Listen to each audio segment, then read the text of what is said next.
Salam hormat. Bersu lagi menerusi Inklusif bersama-sama saya Wan Syahrina. Anda sedang menonton di saluran TV1 RTM dan saluran berita RTM.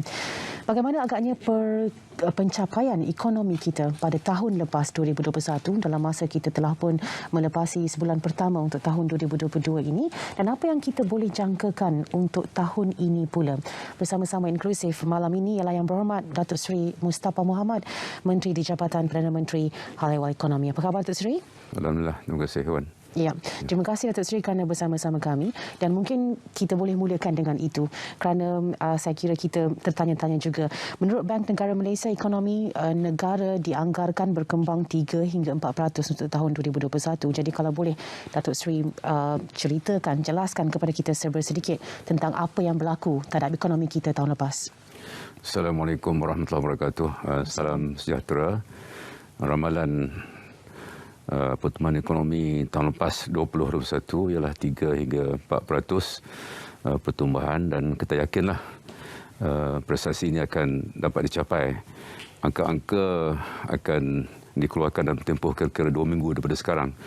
Maknanya 2 minggu daripada sekarang kita akan dapat tahu angka sebenarnya lah. Sekarang ini cuma anggaran 3 hingga 4%, dan kita yakin bahawa ini akan tercapai.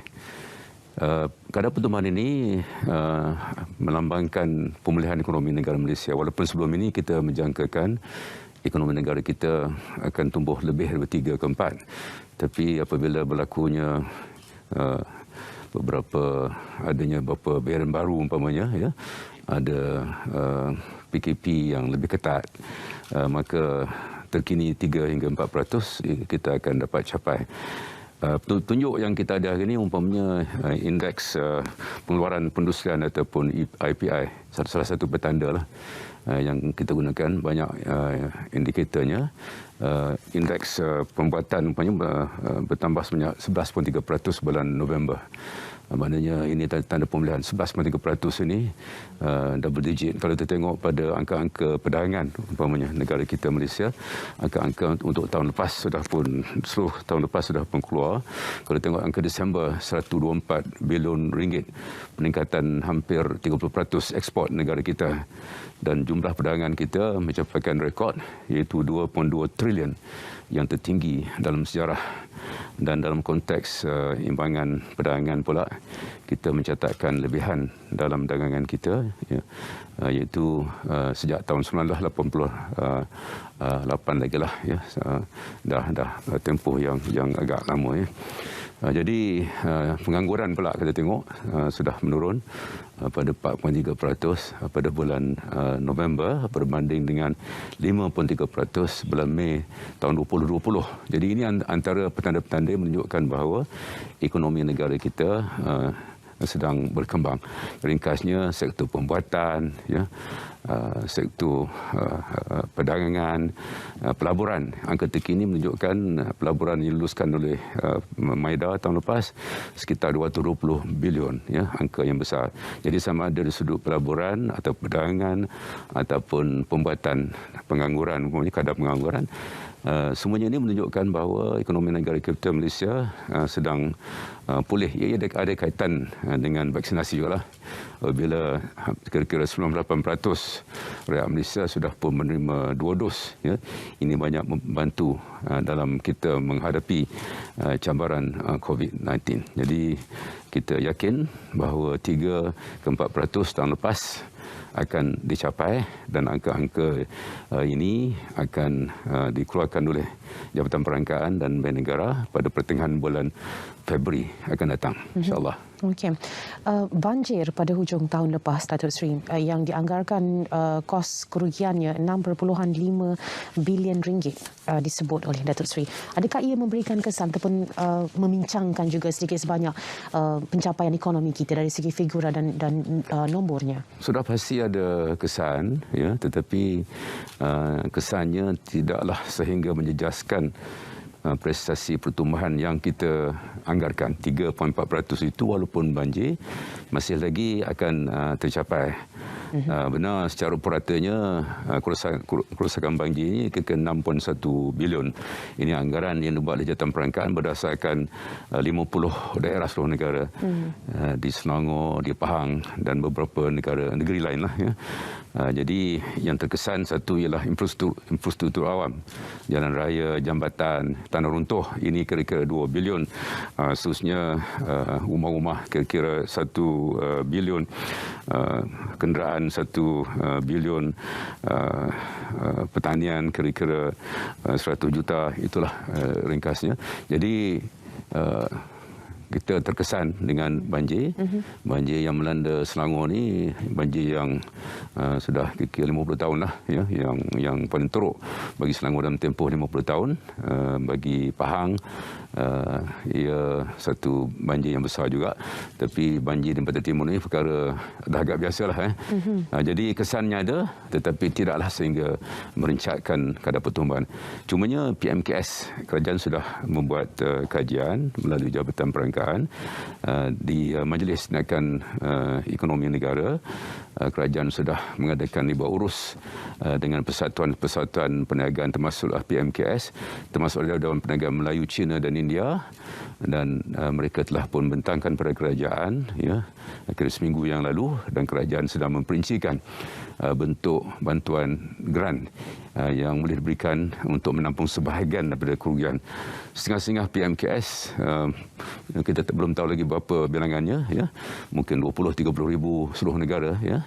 Jadi angka-angka ini sedang diperincikan oleh Kementerian Usahawan dan akan bincang dengan Kementerian Kewangan, tetapi kerajaan sudah bersetuju secara prinsip untuk menampung sebahagian daripada kerugian. Ini adalah antara langkah yang diambil kerajaan untuk memulihkan semula PMKS. PMKS ini terkesan dengan COVID. PMKS sudah pun terkesan. Ini banjir pula. Kata jatuh ditimpa tangga. Jadi adalah penting PMKS ini dipulihkan, kerana PMKS ini menyumbang sebahagian yang agak besar kepada ekonomi negara. Kerajaan prihatin kepada PMKS di kawasan-kawasan yang terkesan dengan banjir, dan insya-Allah dengan bantuan yang telah diberikan oleh kerajaan, ada bentuk pinjaman mudah ataupun soft loan, ada pinjaman yang tidak ada faedah, umpamanya ada faedah sama ada BSN atau Pertekun, dibantu pula dengan cadangan grant untuk menampung sebahagian kerugian. Kita harap PMKS ini akan bangkit semula, dan ini akan menyumbang kepada pertumbuhan ekonomi negara kita. Okey, kesan ini memberikan kita isyarat bahawa kita tidak berupaya untuk berdepan dengan bencana dalam skala ini lagi dengan segala kesan dan implikasi yang dibawa. Jadi kalau kita bercakap tentang perancangan masa depan untuk pelbagai segmen ekonomi yang sudah cukup kebersediaan kita untuk berdepan dengan bencana ini, kerana banjir ini tiap-tiap tahun, Datuk Seri, cuma skala saiznya saja berbeza-beza. Dan kalau boleh saya petik semula, Datuk Seri sebut tadi, kalau di Kelantan, di Terengganu, di Pantai Timur contohnya, sudah seolah tidak ada isu walaupun banjir ini tetap berlaku. Rumah dah cukup tinggi, siap-siap contohnya, dan pemulihan itu tidak sempat orang sedar pun kita ada masalah itu di sana. Terus saja pulih. Mengapa ia tidak boleh berlaku secara orang kata lebih besar skalanya? Yang pertamanya, kalau kita tengok kepada rancangan Malaysia ke-12, matlamat kita ialah untuk memastikan keluarga Malaysia yang makmur, ya, inklusif dan mampan. Itu merupakan tema, ya, makmur, inklusif dan mampan. Aspek kemampanan itu memang satu perkara yang amat penting. Mampan ini ada dua perspektif lah. Satu, alam sekitar, longkang-longkang, juga hutan kita. Tapi satu lagi perspektif ialah maintenance atau penyelenggaraan. Jadi yang pertama, kita perlu pastikan bahawa longkang-longkang, sungai-sungai diselenggara dengan baik secara tahunan. Kadang-kadang peruntukan disediakan, tetapi mungkin pelaksanaan kerja-kerja penyelenggaraan tidak sempurna, ya. Satu lagi ialah berkaitan dengan hutan-hutan kita, ya. Sudah pasti kita perlu kuatkuasakan undang-undang dan peraturan. Jangka panjang kita perlu mewujudkan, pastikan bahawa ekonomi negara kita mampan. Jangka pendek, ya, kita perlu ambil langkah bagi menyenggara, ya, aset-aset kita dengan lebih baik lagi. Jadi apa yang berlaku adalah bagi Selangor lah khususnya satu luar biasa. Memang Selangor kurang biasa dengan menangani hal banjir ni. Kami di Perta Timur ni, saya pada tahun 2014 semuanya bertanggungjawab untuk menguruskan akhir bulan Disember, 25 Disember tahun 2014.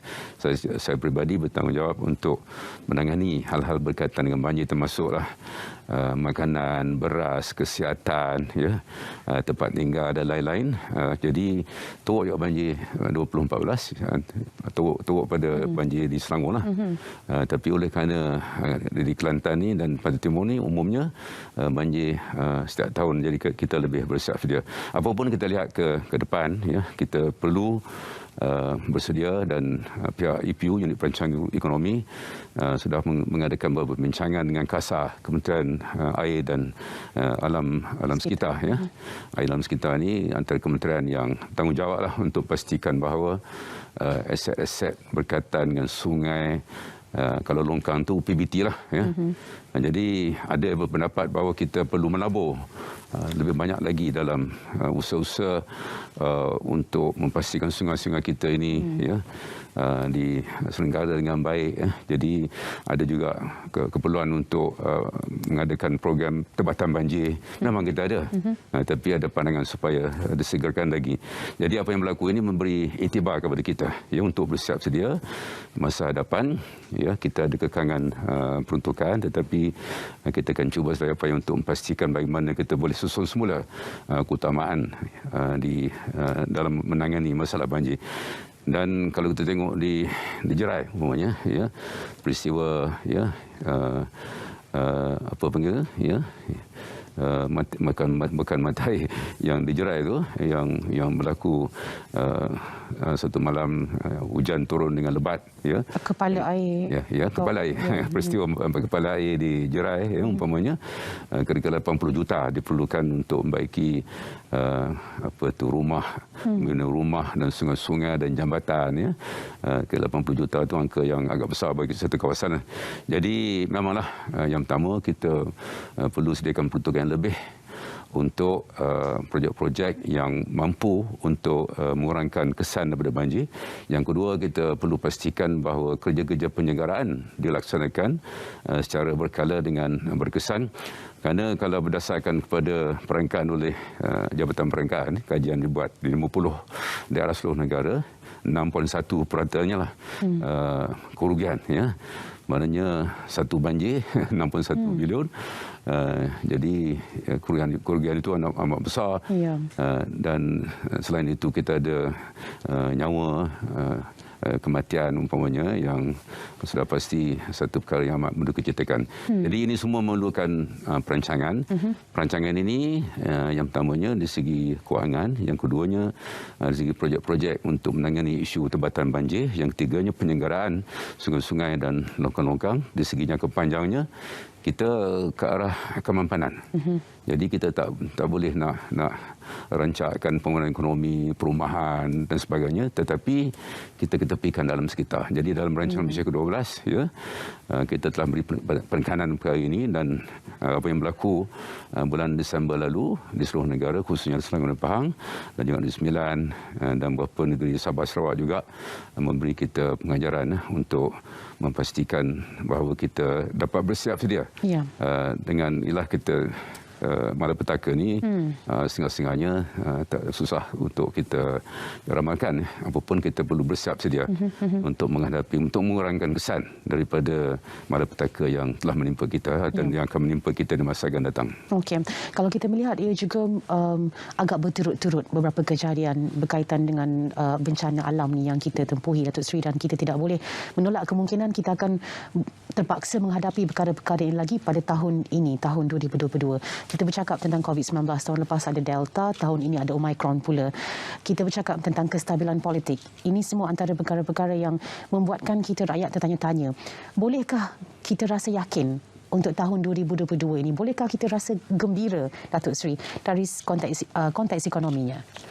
Kita telah melalui satu fasa yang amat mencabar Apabila ekonomi kita menguncup sebanyak 5.6% tahun 2020, kadar pengangguran naik bulan Mei 2020 sampai 5.3%. Banyak perniagaan terkesan, ramai yang kehilangan pekerjaan. Jadi sekarang ni alhamdulillah ekonomi kita semakin pulih, dan ini ada kaitan dengan COVID-19 sudah pasti, tetapi ada kaitan juga dengan usaha-usaha kita yang berjaya untuk vaksinasi, program vaksinasi kita berjaya. Jadi kita telah belajar daripada peristiwa 2020-2021, dan sekarang kita berdepan dengan banjir baru ni, ya. Jadi kita ada COVID, kita ada banjir. 2022 ini mengikut ramalan daripada badan-badan antarabangsa lah, termasuk IMF dan Bank Dunia, ya, kedua-dua institusi ini menganggap pertumbuhan kita sekitar 5.4-5.5% lah. Jadi ini konsisten, ya, dengan anggaran kita 5.5 hingga 65% untuk tahun 2022. Jadi tahun 2022 ini tahun pemulihan dan tahun pelaksanaan. Kita ada bajet yang besar, ya, yang kita telah bentangkan, dan Perdana Menteri sendiri akan pantau pelaksanaan bajet ini. Kita ada rancangan Malaysia ke-12. Walaupun kita 5 tahun, tapi tahun ini kita akan mula laksanakan dengan lebih berkesan.